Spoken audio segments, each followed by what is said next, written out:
Very short.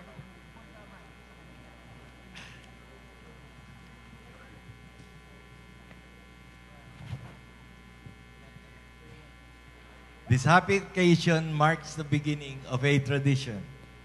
Henceforth, at this time of the year, send-off speeches will be a major highlight of our anniversary celebrations.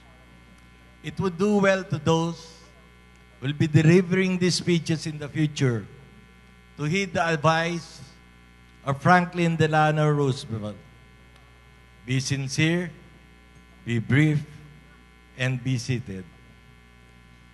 I'll try my very best to be guided accordingly.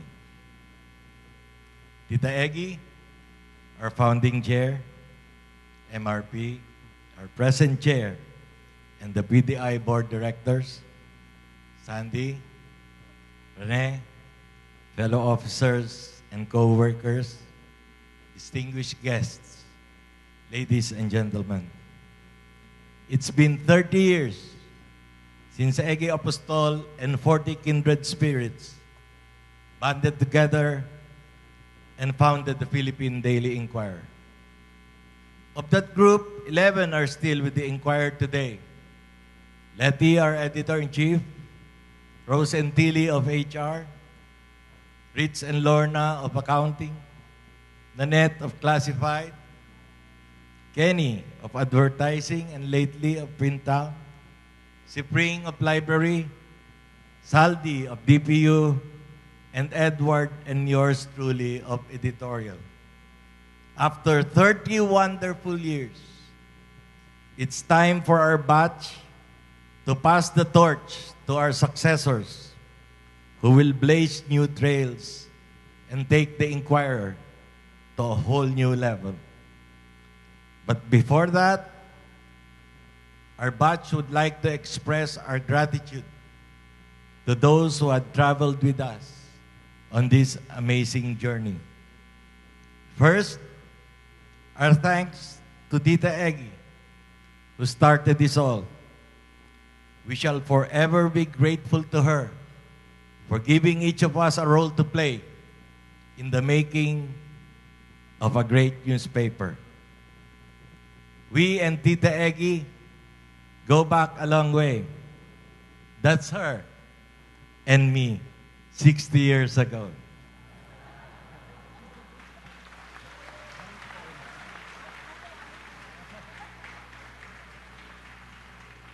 Two years before the Inquirer came into being, 10 of us in our batch were already with her, disrupting the local media industry with the Mr. and Miss Special Edition.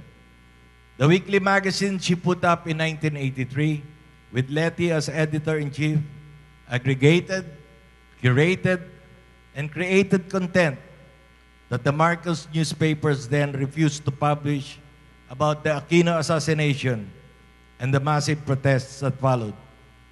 Tita Eggy again brought us along on her next adventure in late 1985 when the dictator Marcos, whose regime had become mired in political and economic crisis, called for a snap presidential election.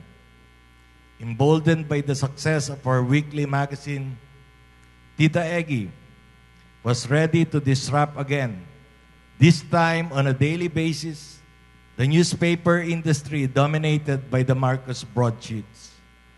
She and a handful of journalists set up the Philippine Daily Inquirer to provide balanced but fearless coverage of the contest between Marcos and Cory Aquino. In our days as a startup, Letty was appointed editor of the Sunday Inquirer magazine. As a reporter, I was assigned to our political team. Sipring and Lorna worked the telex machines of the wire agencies, sorting printouts according to topics and distributing this to section editors. Saldi did paste up and stripping. At the end of the pre-press process was Edward, who delivered the negatives to our printers. On the business side was Kenny, who as an AE accepted ads from anyone bold enough to make a placement in our newspaper. Rose, Tilly, Ritz, and Nanette collected payments from dealers and handled the payroll. We were out to compete with the well-equipped Crony Press, even if we lacked the basic elements of a viable newspaper company. We had no printing press, and yet, after just 6 weeks, we had as many as 6 printers working for us. From a print run of 30,000 copies of our 8-page maiden issue, our circulation surged to as high as 600,000 copies. Even so, we had no problems with deadlines then. We finished when we were finished. Our readers, like avid fans of the Alda teleserye, waited for the Inquirer news every day. Our competitors responded by taunting us, particularly our beat reporters, who were mostly newbies. Pinabili lang ng suka, naging Inquirer reporters na. They laughed at our newspaper, which was badly designed. Ang dungis, an unmade bed. All these brickbats didn't dampen demand for the Inquirer. Edward remembers delivering the negatives to a printer as late as 8 in the morning. And outside the printing press, he saw dealers still waiting for their copies. At one time, dealers who can't be allotted more copies staged a noisy protest outside our dilapidated office in Port area. Inquirer newsboys ruled the streets. Despite the big volume of orders from dealers, we had no collection problems then. Dealers paid as they ordered. Accounts receivable from them never went 24 hours past due. Our daily workload wasn't dictated by our job descriptions. We had none. Everyone helped out in doing the task at hand. Nobody complained. Tilly, Rose, Ritz, and Annette remembered doing overtime until 8 in the morning, counting the day's collection, preparing the pay envelopes, and taking the excess cash in carton boxes to the Far East Bank branch in Intramuros. And on payday, if they were lucky, Tita Eggy would take them to chill out at the Lost Horizon Disco. That was how we were then, at the time of the Inquirer's creation. The best had yet to come. Thank you, Tita Eggy. Our Butch,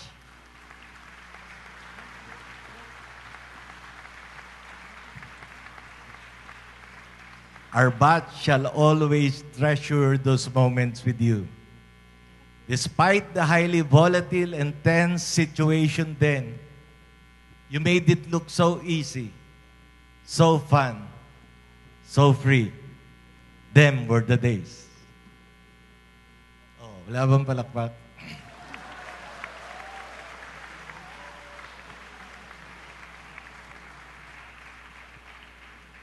The Inquirer has come a long way from being solely a newspaper company. Thanks largely to the initiatives and investments of MRP and her group, to whom Tita Eggy had passed the torch. Under their stewardship, the Inquirer has grown into a multimedia organization with an audience reach of 18 million people through its newspaper and other publications, website, social media, mobile apps, and radio. Under their watch, Editorial and business operations were modernized and housed in a modern building. Printing plants were built in 4 strategic sites across the country to meet a rapid growth in circulation and advertising. A corporate structure was set up and management systems were put in place in all departments to improve efficiency across the company. Through annual strategic planning sessions, the rank and file were unified on the Inquirer vision, mission, and objectives. Robust earnings enabled MRP and the board not only to raise our pay scale way above the industry norm, but also to finance quality journalism that has become a hallmark of the Inquirer brand. I can go on for hours citing all the good things that MRP and the board had done for the Inquirer, in the hope they'll give me an additional Christmas bonus. But more than their enterprising and generous spirit, what comes to mind is what Ben Bradley said about great newspapers. According to the Washington Post editor of Watergate fame, a newspaper can only be as great as the owners would allow it. Thank you, MRP and the PDI board, for your wholehearted support for excellence in journalism, as attested to by our numerous award-winning stories all these years. Thank you.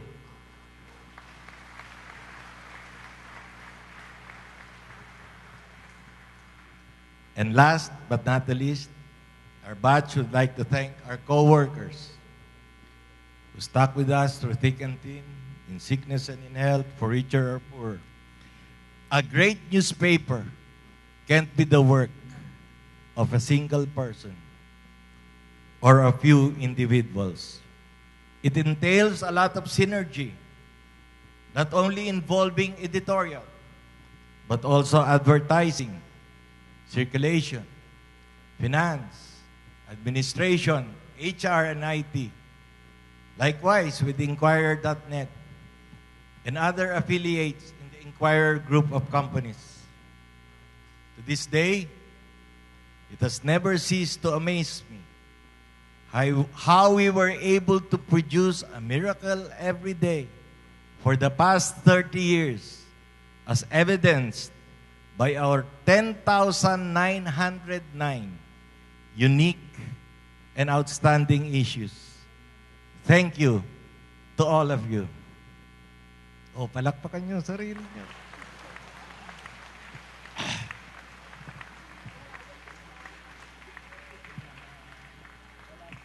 Which now brings me to our send-off message to those who will continue the journey that we had started.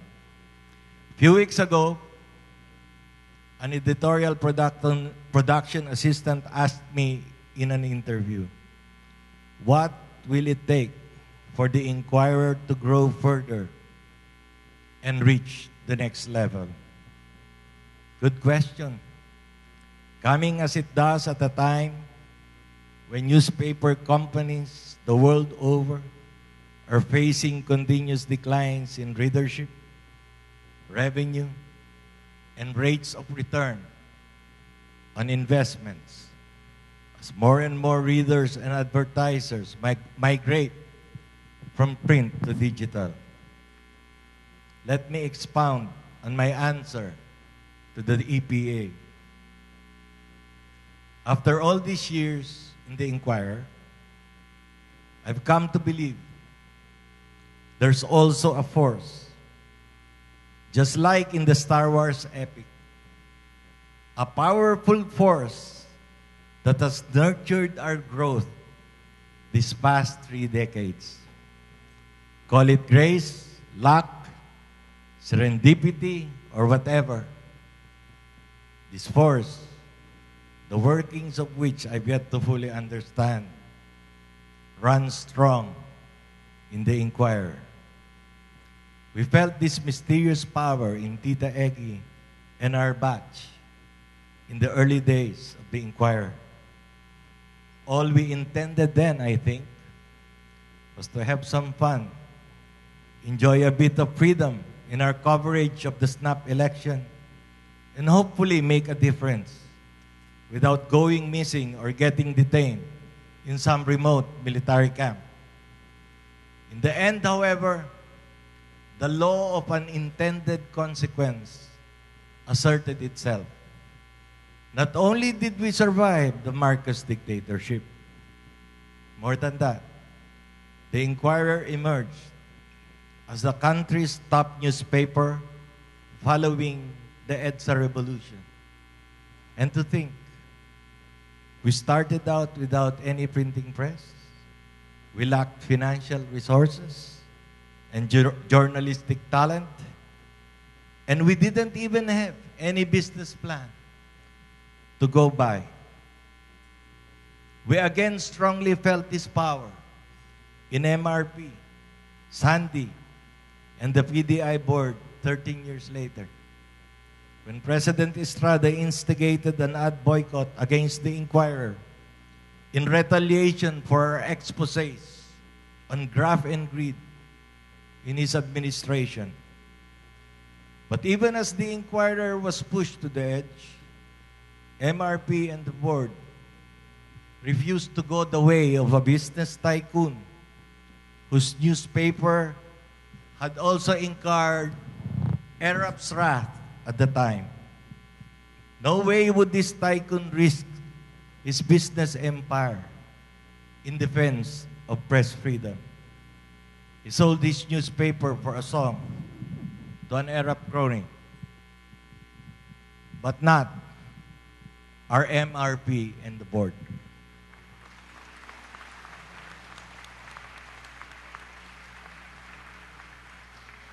They rejected a 10-figure offer.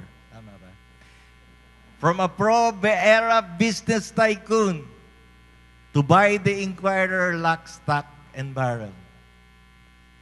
I'll never forget the moment when Sandy, I think she wore red that day, tama, assembled the rank and file and declared, "The Inquirer is not for sale, not at any price."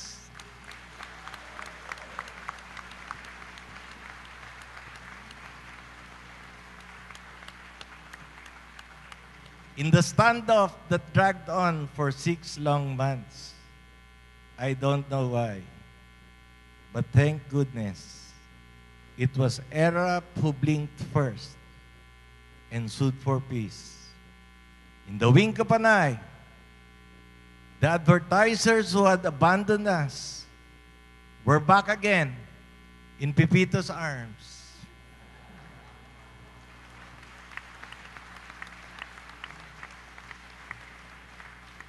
Once again, press freedom triumphed, despite the fact that the entire media industry didn't support us when we were up against the country's most powerful man. In the end, however, Arab and the boycott organizers got kicked out of Malacanang in the sequel to EDSA 1.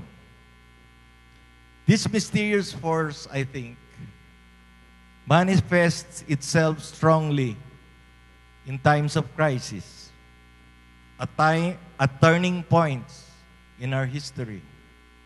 As in today, when the Inquirer is struggling to evolve a new business model that can sustain its gold standard journalism in a vastly changed media landscape.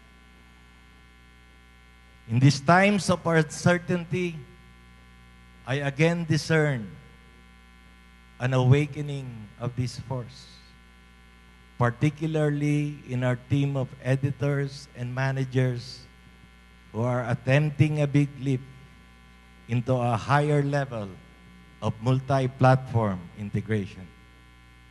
I also feel this awakening in our new generation of journalists as they tell the story of the Filipino with the same passion in different platforms.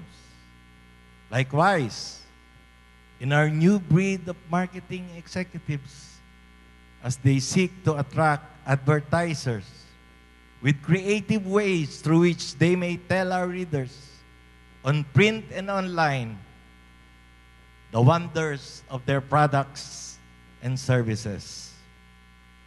This powerful force is now calling on the Inquirer to fully embrace new technologies that offer countless opportunities for growth.